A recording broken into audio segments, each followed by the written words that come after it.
How could lending a friend money lead to a 19-year-old girl getting arrested and convicted of money laundering?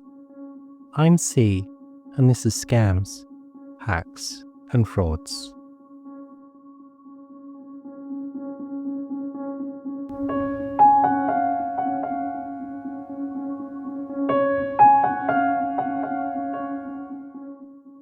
It's 2010, and Ebony King's future looks bright. She's 19, living in Dagenham within Greater London, and about to finish secondary school. She has great grades and has already secured a place at the University of East London to study psychology once she graduates. She's also a new teenage mother. An old family friend had found themselves in a pickle and asked for a small loan. Only £50. Being the helpful sort, she saw no problem with lending him the money.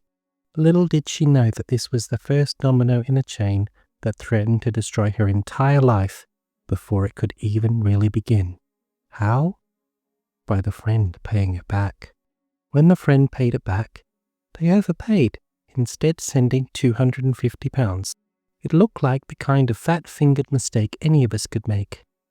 She called the friend to let him know, and the friend asked her to take the money out of an ATM and give it to him in cash. A few days later, she did, and that seemed to be the end of it. 6 months later, at the house she shared with her mother, there was a large bang as the front door was burst open.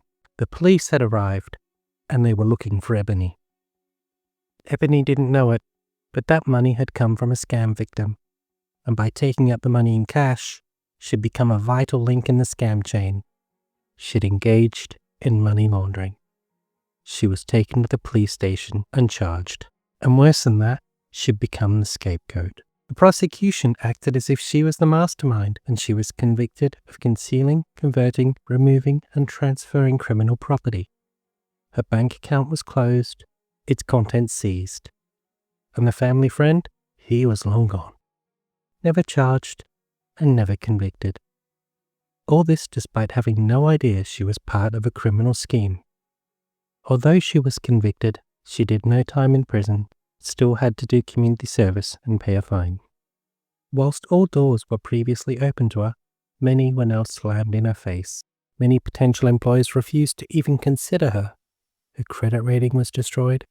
She struggled to access financial services and was afraid to even have a bank account, a necessity in modern society.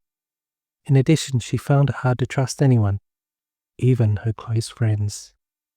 When people are recruited to use their bank account or otherwise be a step in a money laundering chain, we call this being a money mule. This type of scam has been around for a while.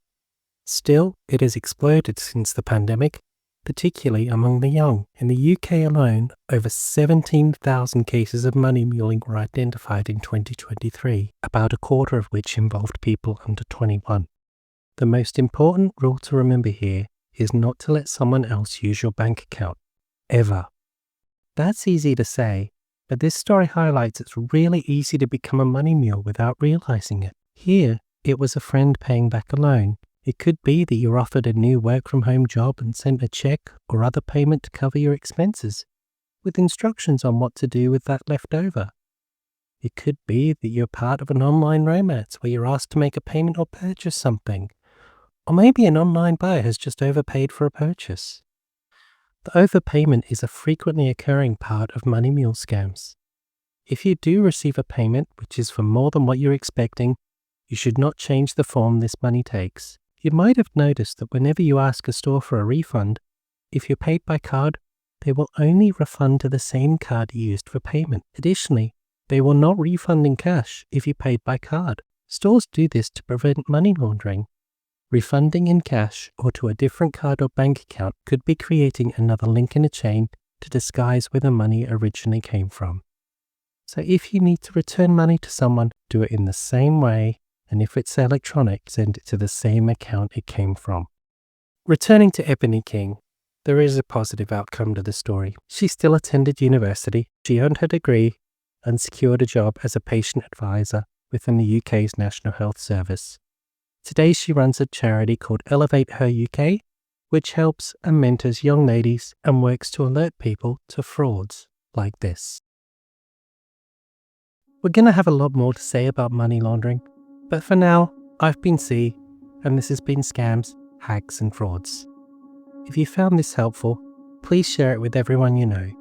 You can find more about our show and how to support us at scamshacksandfrauds.com.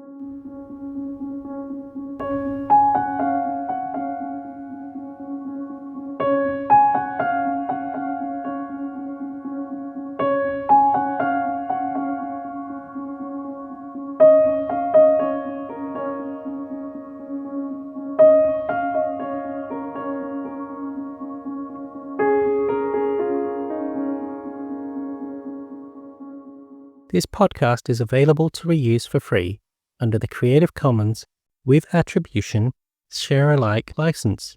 The music is not included in this license. For more information on the Creative Commons license, please visit creativecommons.org.